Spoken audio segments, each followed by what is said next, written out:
Hello everyone and welcome back to my channel. I'm gonna do my nails. So in this video you're gonna see me achieve some cherry red jelly nails with some Bling Baby. So I had to cut the video down so I took out the prep work. If you guys want to see that, just let me know, I'll make another video. But I'm gonna go in with 2 coats of primer. The first coat of primer is just to dehydrate the nail, and then I'm gonna apply my second coat of primer while I'm applying the acrylic to make sure that you have maximum adhesion.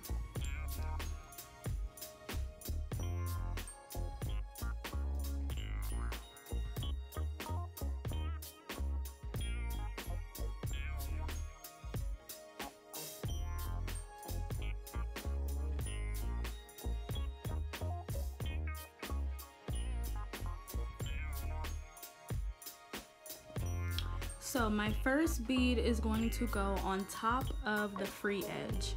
That is where the tip meets the nail. I'm going to put a pretty big ball and I'm going to allow the acrylic to melt down into the nail and kind of like drip down to the napkin. This method I feel really allows the acrylic to get thoroughly on the whole tip of the nail, not just one side or not just one spot.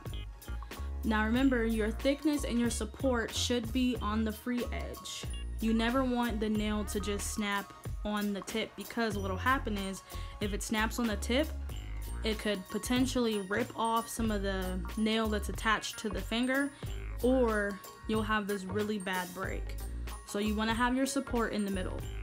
My next bead is going to be right on top of that, and my last bead is going to be a little bit smaller, close to the cuticle.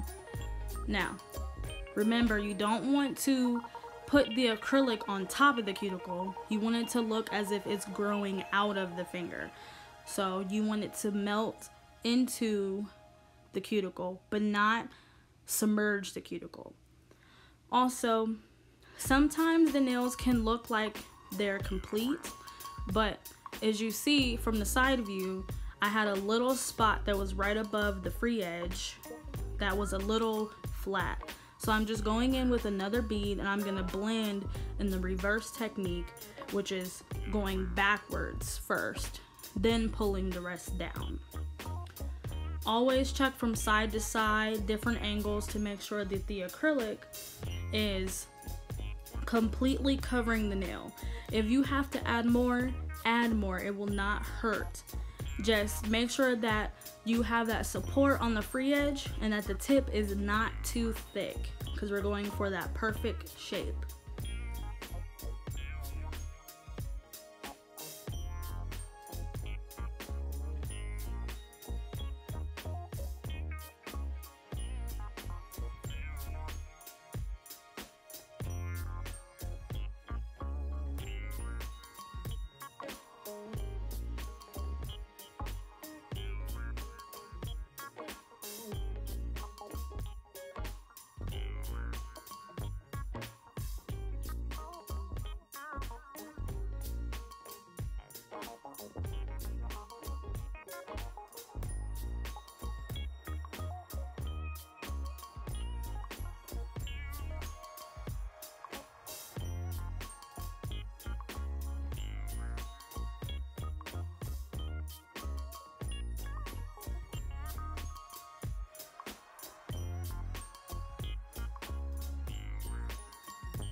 After I have applied my acrylic, I'm going to go in and file and shape. So remember, when you are filing, I got a little out of frame, you should be taking the file and pulling all the way up to the free edge, from the free edge to the tip. Also, when you're doing stiletto, make sure your customer wants them sharp. Me particularly, I like my stiletto to be claws, okay? So I'm gonna make sure that the file is at an angle, even on both sides, and I'm gonna pull so that it is sharp on the tip. Also, make sure that you are filing under the nail also, because there could be leftover acrylic, there could be glue that was stuck at the free edge or even on the sides of the nail. You always want to check very thorough on each nail. No, it shouldn't take you 3+ hours to do some nails, but you want to be thorough and make sure you're checking your work, because this is your work. But you want to be very precise, and you want to make sure that your customer walks away happy. Now, I file my nails on both sides first, and then I go back and I taper the tip. What I mean by taper is I'm leaving some height at the free edge, but then I'm making sure that the tip is a little thin so that I can keep that perfect shape. I'm not going to leave it super bulky, but I'm going to make sure that it's sturdy enough, but also has that defined, precise shape that we go for.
After I file with my hand file, I'm going in with my electric e-file using my fine bit to smooth up and perfect anything that I have may missed.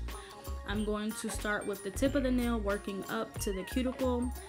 My setting for my e-file is very slow because I don't want to cut or nick my customer, even myself.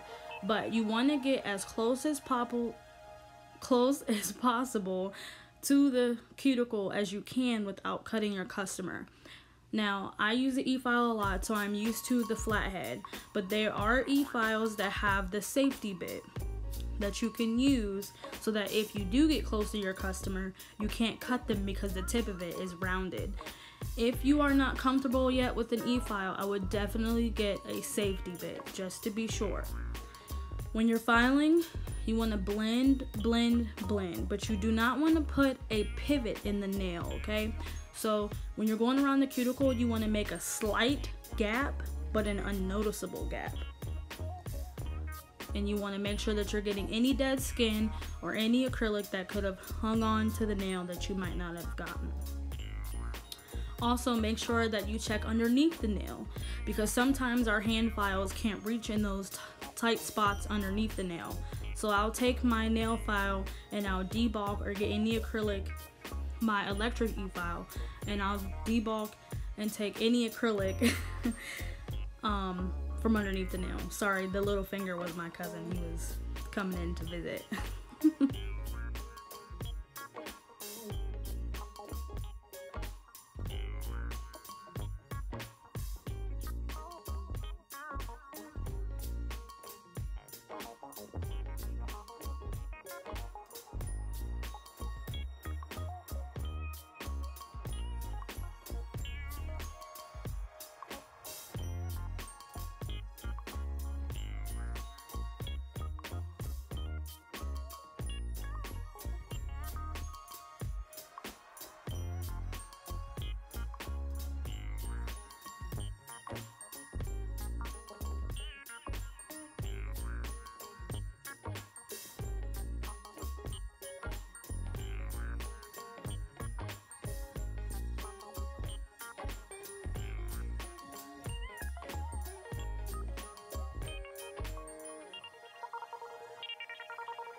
After I've done that, I'm going in with my buffer just to get rid of any lumps or any rough spots, and I'm going to go on the tops and the bottom. Remember, gel and regular polish sticks to nails a lot better when the nail plate is rough, so you don't want to smooth too much, but you just want to make sure there's not like too many rough spots or any excess nail tip left under the nail.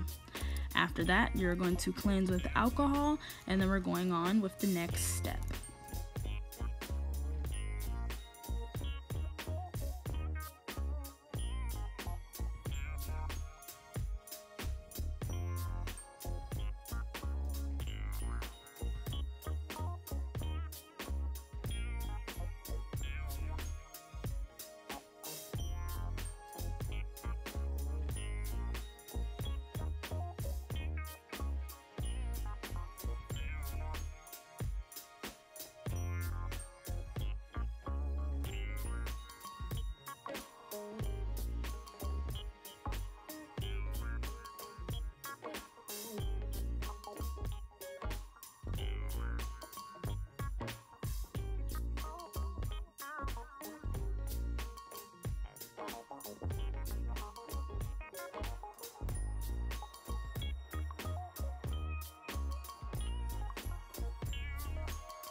After I have cleaned off the nails and removed any dust, and of course cleaned my table, I'm going to go in with my favorite top coat, which is Top It Off by Gelish. Not sponsored, but I'm going to apply a thin layer and cure for 60 seconds, and then I'm going to remove that sticky layer with some alcohol. I like to rough up the top of the nail before I apply gel, and then I like to also rough up the nail before I apply bling. It doesn't have to be completely rough, but just enough so that when you apply glue or your bond or whatever for your gems, it'll stick and adhere to the fullest.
time for some bling.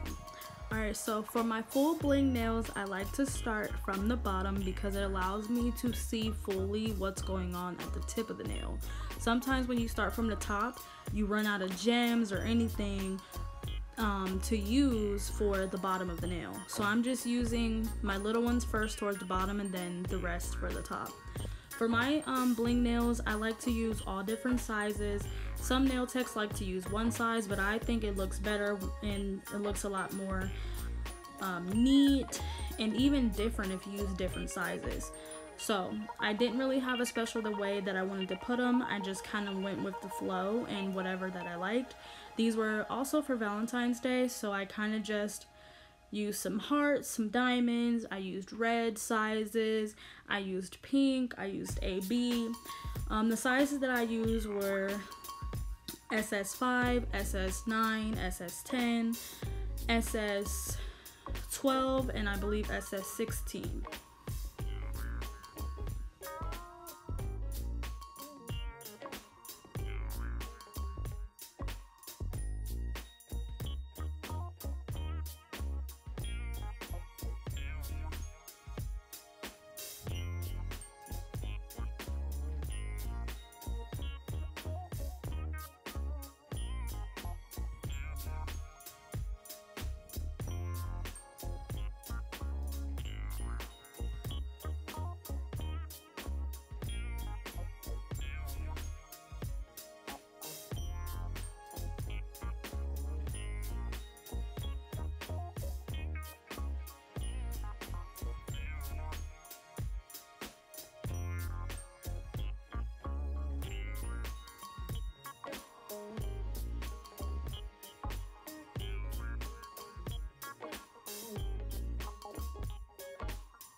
So sorry, my head is in the way in a few spots, but for bling nails, I use a wax pencil.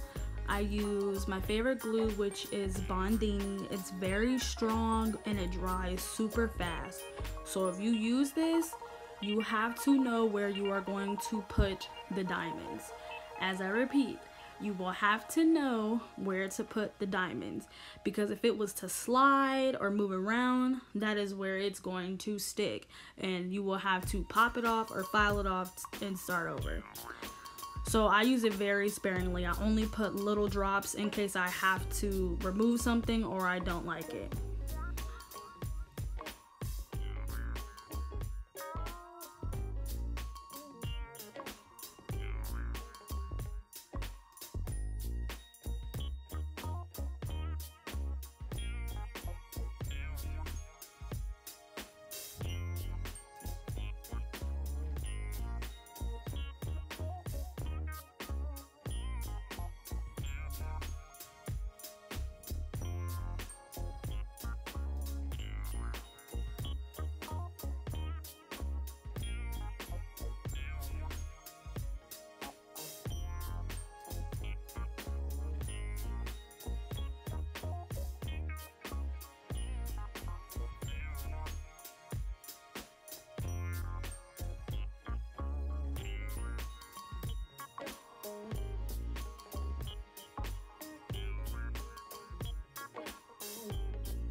I also use a nail glue dryer spray too, but for my big diamonds or my, I think they're called chattins or something like that, I use this product from Daily Charm. It is called Stay Put Jelly. It's kind of like a thick gel resin, but it has the consistency of regular gel polish if it sits too long, especially in warm temperatures. So put the diamond on, get it there, and dry it. Cure it as soon as you can. As you notice, it started sliding around, so I kept having to hold it, but I'm telling you, once it hits that light, zap, and it's stuck. So I'm off camera trying to fix it before I put it in, but get it in the spot that you like, put it in, and continue working.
Once I am done applying my bling, I'm gonna go in with my Axiom Top Coat by OPI.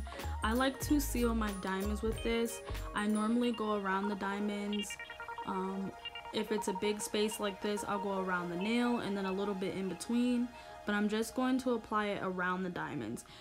For Swarovski crystals, you never want to put gel polish or a clear coat on top because it will definitely take away the shine. You just want to put it around the diamonds. For rhinestones, it probably doesn't matter as much, but for Swarovski, never ever put it on top of the rhinestones.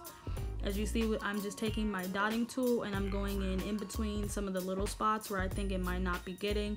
Sorry I'm off camera, but I was trying to rush, I was tired, I was hungry and ready to go home, okay?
Alright guys, I really hope you liked this video. I am so happy with how they turned out. They are classy and in your face and blinged up, and I love them. If you have any questions, please leave them in the comments below. Don't forget, like, comment, subscribe, and share. Hit that post notification button and let me know what you think. Don't forget, glitter makes everything better, so keep shining. See you next time.